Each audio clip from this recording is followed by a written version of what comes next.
자라투스트라라고 하는 그런 책이 있습니다. 그 책 안에 이런 내용이 나옵니다. 인간은 세 유형으로 나누어질 수 있다. 첫 번째 유형이 낙타형입니다. 무거운 책임감을 지고 일생을 살아갑니다. 나는 이 일을 반드시 해야만 한다. 가족을 위해, 누구를 위해, 하여튼 무거운 책임감을 갖고 온종일 사막을 걸으면서 괴롭고 힘들게 의무감에 무거운 짐을 지고 가듯이 그렇게 살아가는 사람이 있습니다. 두 번째, 사자형이 있습니다. 라이온. 나는 저것을 원하기 때문에 내가 반드시 가져야 된다. 남의 거 뺏었어라도 나는 가져야 된다. 이런 유형이에요. 야망을 갖고 있습니다. 오직 전진밖에 없습니다. 자기밖에 없어요. 좌충우돌하며 그렇게 살아가는 거예요. 세 번째는 어린이형이 있습니다. 천진난만합니다. 순수합니다. 깨끗합니다. 그냥 흠도 점도 없이 깨끗한 맑은 마음입니다. 놀이를 즐깁니다. 어린이들이. 그는 놀이를 즐기듯이 스스로 힘으로 굴러가는 수레바퀴처럼 살아간다. 이렇게 표현이 되어 있어요. 여기서 이 작가는 많은 사람들이 낙타형처럼 일생을 무거운 짐지고 의무감으로 살아가거나 아니면 사자처럼 자기가 원하는 것을 차지하려는 그 욕망으로 일생을 살아가는 사람들이 대부분이라는 거예요. 그런데 여기 주목할 것은 어린이형입니다. 이 어린이는 놀이를 즐깁니다. 어린이를 가만히 보면요, 놀이하는 시간 즐겁습니다. 그런데 그 놀이를 억지로 하지 않는다는 거예요. 여러분, 이 어른들은 무슨 일을 시키면 자기가 싫어도 해야 합니다. 그런데 이 아이는 자기가 싫은 거는 절대 안 합니다. 표현을 합니다. 억지로 시키려면 막 그냥 허리를 활처럼 굽혀가지고 막 활처럼 휘어서 난리를 치는 거예요. 내가 싫다는 표현을 말은 못해도 싫다는 표현을 분명히 합니다. 제가 이 2주 동안 알래스카에서 지금 손자가 와가지고 2주 아이를 보면서 같은 시간을, 많은 시간을 지금 이제 놀이를 합니다. 놀이를 하는 걸 가만히 보니까요, 공놀이 합니다. 또 공놀이도 오래 하지도 않습니다. 또 자동차 놀이로 또 바꿉니다. 또 책을 봅니다. 근데 어느 것 하나 자기가 원하는 것 딱 하면 꽂혔다 하면 그쪽으로 가는 거예요. 다른 쪽으로 방향을 돌려놔도 다시 그쪽으로 가야 되는 거예요. 흥미있는 것은 계속하는데 억지로 시키면 떼를 씁니다. 그러니까 어린아이는 절대, 특히 어린이는 무리가 없어요. 무리해서 일하잖아요. 억지로 하는 거 없어요. 갈등이 없어요. 자연스럽게 자기 본능대로 움직이는 대로 하는 겁니다. 이것이 바로 생명이구나. 이게 생명의 능력이구나. 그걸 내가 깨닫는 거예요. 그것이 바로 자유라는 거예요. 하나님이 주신 자유, 생명의 능력이 어린아이에게는 순전히 그대로 보존되어 있는데, 이 생명의 힘은 하나님이 주셨잖아요. 이 생명의 능력이 자라나면서 이제 부모들의 눈치 보고 선생님 눈치 보고 주위 사람들 눈치 보고 자제를 합니다. 안 그러면 또 꾸지람을 떴습니다. 그러니까 자제를 하면서 사람들은 이젠 철들었구나 라는 표현으로 쓸 따름이에요. 절제하고 너 참 잘 인내한다라고 칭찬을 해줍니다. 근데 하나님께서는 우리 속에 생명을 주셨는데 이 생명의 능력이 어마어마한 능력입니다. 그것이 바로 의를 향한 갈망입니다. 이 생명의 능력이. 거룩을 향한 갈망, 진리를 향한 갈망, 거짓을 보고 불의를 보면요, 싸워서 이겨야 돼. 이게 하나님이 우리에게 처음에 원초적으로 주신 본능입니다. 거룩한 하나님의 형상으로 지음받은 사람에게 주어진 생명의 능력이라는 거예요. 이 능력을 끝까지 가지게끔 하시기 위해 성령님이 우리에게 다시 오신 거예요. 빼앗겼던 이 능력을 다시 가져라. 이 거룩한 갈망을 가진 자들이 이 성경 속에서 예수님을 만나려고 얼마나 애를 쓰는지 몰랍니다. 그런데 만나면 변화됩니다. 삭개오가 그랬어요. 그리고 마태복음 15장에 수르보니게 여인이 그랬고 누가복음 7장에 백부장이 그랬어요. 어떤 역경과 어려운 문제가 있다 하더라도 뛰어넘습니다. 내가 가지고 있는 이 문제 해결하기 위해서. 귀신 들린 딸의 문제를 해결해야 돼. 세상으로 아무리 해도 의사가 해결할 수 없어요. 약으로는 안 되는 거예요. 예수님밖에 없다. 다윗의 자손 예수여 나를 불쌍히 여기셔서 끝까지 따라가는 거예요. 모진 구박을 받고 거절당하고 외면함을 받아도 그 모든 역경을 이겨냅니다. 그것이 바로 뭐냐? 어린이에게 있는 생명의 능력이라는 거예요. 그 생명의 능력. 아무도 막을 수 없는 생명의 능력. 오늘 이 생명의 능력이 저와 여러분에게 회복되기를 주의 이름으로 축원합니다. 오늘 성경 부문 마가복음 10장에 보면 소경 거지 바디메오, 날 때부터 소경이었습니다. 그런데 그 속에 오늘 얘기하는 생명력, 하나님이 주신 굉장한 생명력을 발견하게 됩니다. 그걸 보시고 주님께서 귀히 여기셔서요, 데리고 오라 그랬어요. 시험을 거친 후에 데리고 오라 한 후에 네가 뭘 원하느냐? 보기를 원하나이다. 네, 원대로 될지어다, 믿음대로 될지어다. 즉시 보게 되어 길에서 예수를 쫓으니라. 할렐루야. 그 놀라운 축복이 저와 여러분들이 그 복을 받을 수 있기를 주의 이름으로 축원합니다. 그럼 어떻게 해서 그 생명의 능력이 그렇게 나타나느냐? 첫째, 바디메오는 기회를 놓치지 않았어요. 그 생명의 능력에는 기회를 놓치지 않았다는 거예요. 마가복음 10장 47절 읽어봅니다. 시작. 나사렛 예수시란 말을 듣고 소리질러 가로되 다윗의 자손 예수여 나를 불쌍히 여기소서 하거늘. 아멘. 자, 여기에서 소경거지 바디메오는 예수님을 만나는 일에 이 기회를 포착했고 결코 놓지 않았어요. 불태진의 믿음으로 매달립니다. 이것이 바로 생명의 능력이었다 하는 거예요. 예수님께서 제자들과 함께 마지막 예루살렘으로 갑니다. 이제는 6월절 그 예루살렘에 가면 십자가에 달려 죽습니다. 비통한 마음으로 가는 거예요. 가다가 소경거지 바디메오를 만나는 거예요. 그러니까 예수님이 당시에 아주 슈퍼스타입니다. 지저스 크라이스트. 많은 병자들을 고치고 치유하고 귀신을 쫓아내고 예수님이 가는 곳마다 죽은 자들은 다 살아나고 하니까 사람들이 어마어마하게 모였어요. 예수님의 주위를 애워싸고 따라가는 거예요. 그래서 길가에 앉았던 소경거지 바디메오가 누가 지나갑니까? 아무것도 안 보이니까 누가 지나갑니까? 물었더니 나사렛 예수가 지나간다는 거예요. 그러니까 이 소경거지가 예수님에 대한 소문을 들었지요. 이 예수님에 대한 소문, 이분이 바로 하나님의 아들이라는 거예요. 구약에 예언된 메시아라는 거예요. 그 소문을 들었기 때문에 그 자리에서 즉시 소리를 지릅니다. 다윗의 자손이여 나를 불쌍히 여기소서. 이 다윗의 자손이여라는 말은 구약에 예언된 메시아라는 거예요. 다윗의 후손 가운데 예언된 메시아가, 예수 그리스도 메시아가 오실 것이라는 예언이, 수많은 예언이 있습니다. 그걸 알고 있습니다.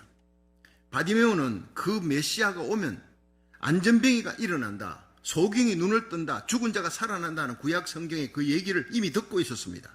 그분을 만나게만 하면 난 내 눈이 열릴 수 있다. 그런데 예수님에 대한 소문을 들었거든요. 예수님께서 눈먼 소경은 눈을 열어주셨고, 안전병이 일으켜 주셨고, 귀머거리 귀를 열어주셨고, 벙어리 입을 열어주셨다. 심지어 무리를 걸어갔다. 죽은 나사로도 살리셨다. 이걸 듣자 이분이 바로 메시아다 확신을 한 거예요.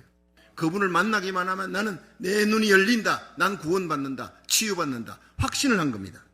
그리고 예수님이라는 소리도 들었어요. 나사렛 예수다. 내가 그토록 기다렸던 예수님. 이제 언제 올지 몰라. 이 기회를 놓쳐버리면 다시는 못 만날지도 모릅니다. 그래서 불쌍히 여겨달라. 자기에게 주어진 기회를 절대로 놓치지 않았어요. 기회를 포착했어요. 이런 인생이 바로 생명력이 있는 인생이에요. 주님이 만나고 고쳐주시는, 기적을 베풀어주시는 그런 귀한 사람이에요. 이 사진 예술에 남다른 꿈과 열정을 가진 소녀가 있었는데, 이 소녀는 1901년부터 무려 72년 동안 사진 찍는 일에만 몰두했어요. 열심히 사진 찍었어요. 평생을 사진 예술에 바친 이 거장의 이름이 이모진 커닝엄인데, 그가 90살이 되었을 때, 90살 되면 이제 황혼역에 인생이 70이고 강건하면 80이라도 연수의 자랑이 수고와 슬픔밖에 없다 했는데, 이 90이 되었으니 이제 죽을 날만 기다리는 거 아닙니까? 근데 90살이 되었을 때 그녀는 미국 최고의 사진작가예요. 소문이 났습니다. 유명 인사가 됐어요. 근데 어느 날 기자가 찾아와서 진지하게 물어보았습니다. 일생 동안 찍은 사진 중에 가장 최고라고 생각되는, 가장 아끼는 명작이 어느 것입니까? 물었더니 이 이모진 커닝엄이 잠시 창문 너머로 시선을 돌리더니 아주 활기차게 확신을 갖고 얘기했어요. 아마 내일 찍게 될 작품일 것입니다. 여러분 참 귀하죠. 90세의 나이에도 비전을 가지는 거예요. 희망을 가지는 거예요. 내일의 작품을 향한 열정과 도전이 너무나 귀합니다. 이런 도전을 여러분 가지시기를 축원합니다. 그러니까 내일이 커닝엄에게는 최고의 기회의 날이에요. 내일 최고의 작품을 만들지도 모른다. 이런 자세로 사는 자에게는 날마다 인생이 최고의 절정기가 될 줄로 믿으시기 바랍니다. 나는 내 인생의 최고의 절정기가 아직 오지 않았어. 내일이 될지도 모른다. 그렇게 날마다 살아가면 내일 말마다 여러분 시간을 낭비하지 않습니다. 그 시간을 최고의 작품으로 만드는 그런 거룩한 시간으로, 명품 시간으로 날마다 맞이하는 거예요. 여러분, 우리 삶을 한번 돌이켜보세요. 지나온 우리 삶에 많은 기쁨도 있지만 슬픔도 있고, 희노애락이 섞여 있습니다. 자자한 눈물의 흔적들이 있습니다. 항상 기쁨만 있는 게 아니죠. 항상 슬픔이 있는 것만 아닙니다. 기쁨과 슬픔이 이렇게 병행해서 옵니다. 항저우 이번 아시안 게임에 이 야구가 말이죠, 대만한테 처음에 아주 초장에 져버렸어요. 큰 차이로 졌는데 극적으로 이제 부활전에 올라가가지고 나중에 대만을 꺾고 이기고 우승을 한 거예요. 얼마나 기뻤는지요. 그리고 또 축구도 이번에 우승했어요. 참 우승의 성전보가 막 돌려오면서 너무너무 기뻤습니다. 뭐 미국 땅에서도 우리 고국이, 대한민국이 나가서 이긴다, 잘한다 하면 꼭 나이를 같이 기쁘고 즐거워요. 근데 거의 같은 시각에 이스라엘이 이 팔레스티나로부터 공격을 받습니다. 팔레스틴이 미사일을 3,000발을 쏘았어요. 지금 뭐 어마어마한 숫자가 지금 3,000발이니까 지금까지 이렇게 쏜 적이 없습니다. 3,000발을 쏘았는데 300명이 죽었어요. 1,000명이 중상을 입고 부상을 입었는데 계속 죽어나가고 있는 거예요. 이스라엘은 이렇게 공격을 당하면 반드시 몇 배로 되갚아주는 역사 속에 지금 큰 전쟁이 예고되고 있습니다. 아마 이것이 3차 대전의 시작이 아닐까, 군사 전문가들은 걱정을 태산같이 지금 하고 있는 거예요. 여러분, 그럴 때일수록 하늘을 바라보시길 바랍니다. 요한계시록은 이미 예언되어 있는 겁니다. 마지막 날 전쟁에 대한 예고가 되어 있고, 그 전쟁과 함께 일어날 거대한 영적인 대붕이 예고가 되고 있고, 세상은 암울하지만 아우성을 쳐도 우리는 요한계시록 7장에 일어날 엄청난 대붕이 환란과 함께 들이닥칩니다. 그 대붕에 쓰임받는 저와 여러분, 우리 교회가 되기를 주의 이름으로 축원합니다. 우리 자녀들이, 손자 손녀들이 그 대붕에, 요엘서 2장 28절 보세요. 내가 말세 내 영으로 만민에게 부어주리니 너희 자녀들이 예언한다 그랬어요. 어린 아이들이 예언한다고요. 젊은이들이 환상을 보고 늙은이들이 꿈을 꿀 것이다. 그 엄청난 대붕이 이제 쓰나미처럼 몰려옵니다. 그날을 대비하며 살아가는 거룩한 성도 되기를 축원합니다. 우리가 일생 살아가면서 최고의 복이 뭐냐? 예수님 만난 복이 최고의 복인 줄로 믿으시기 바랍니다. 죽어도 영생인 거예요. 세상은 환난 들이닥쳐도 죽음이 온다 해도 우리는 끌려가는 죽음이 아니라 맞이하는 죽음이에요. 예수의 부활이고 나의 부활이니까 복음 전하는 사명 잘 감당하다가 주님을 만나야 합니다. 나를 위해 십자가에 달려 죽으시려고 오셨습니다. 수치를 당하고 죽으시고 3일 만에 부활하셔서 내 모든 죄를 사하시고 천국문을 열어주시고, 그리고 이 땅에 살아가는 동안 언제나 내 곁을 떠나지 아니하시고 여러분의 손을 잡고 계신 예수님을 바라보시길 바랍니다. 그 주님과 함께 살아가는 삶은 날마다 기회의 삶이에요.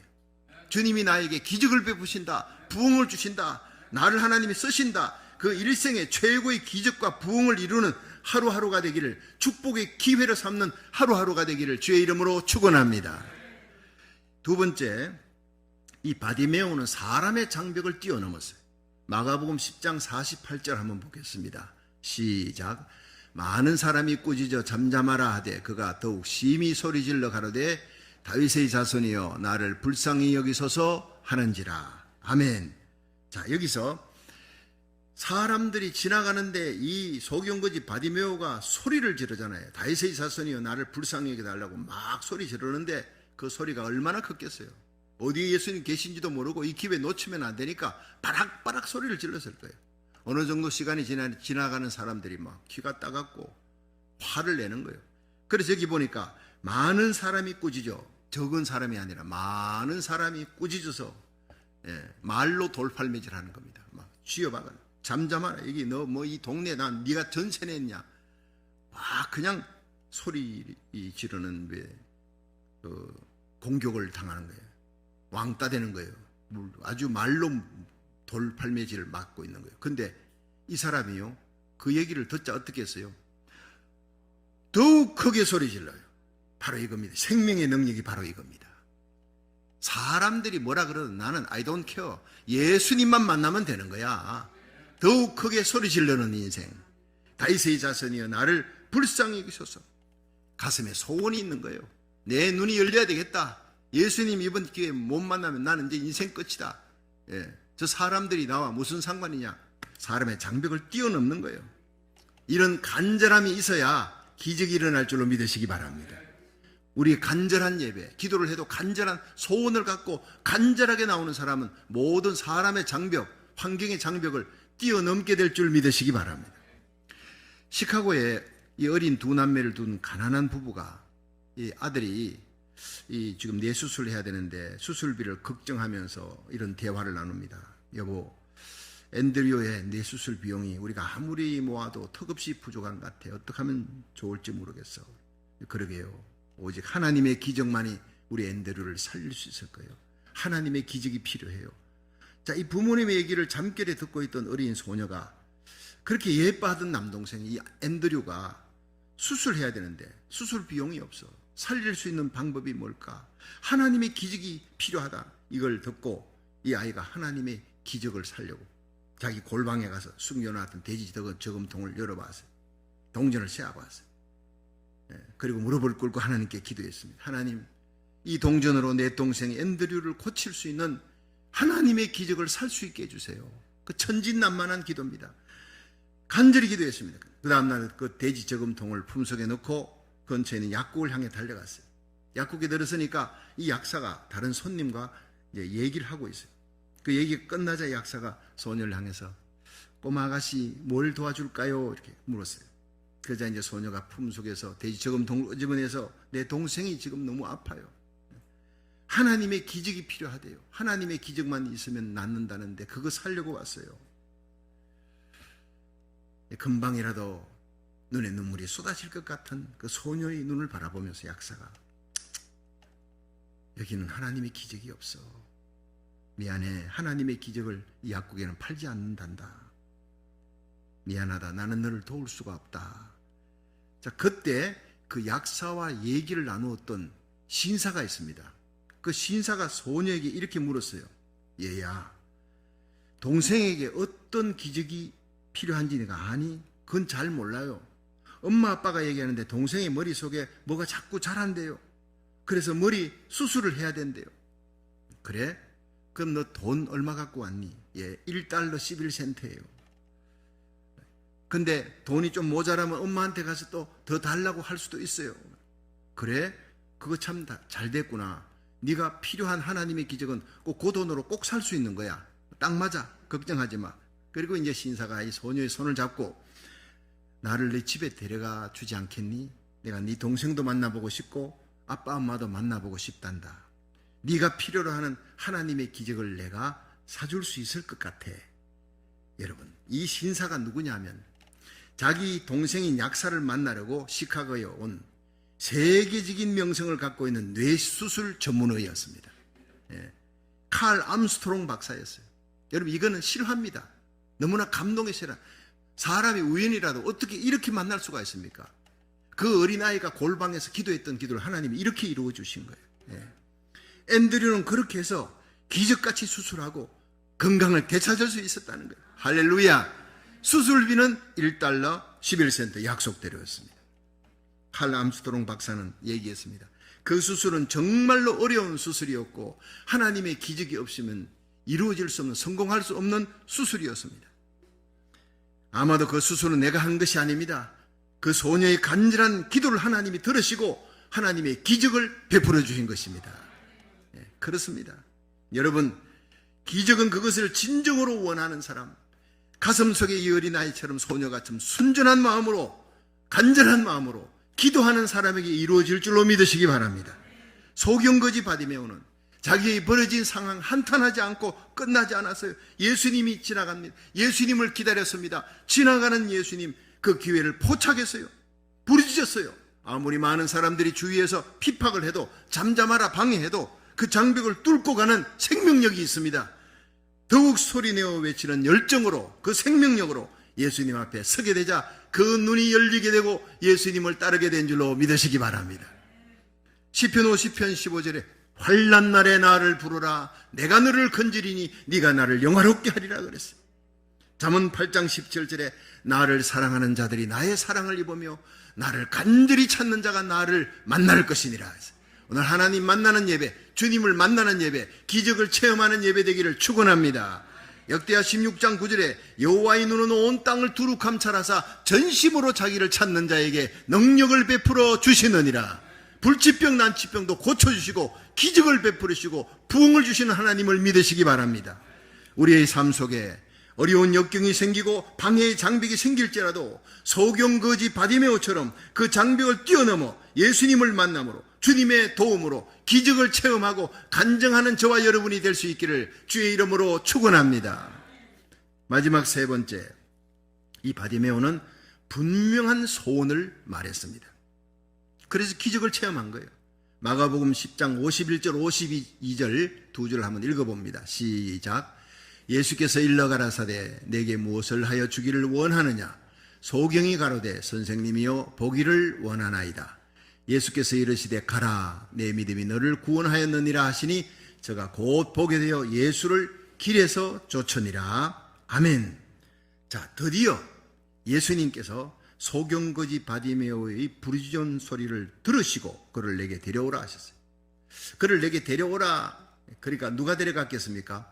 소경거지 바디메오가 소리칠 때 옆에서 시끄럽다 난리를 치고 피파가던 사람들이 데리고 갔어요. 가장 가까운 사람들이.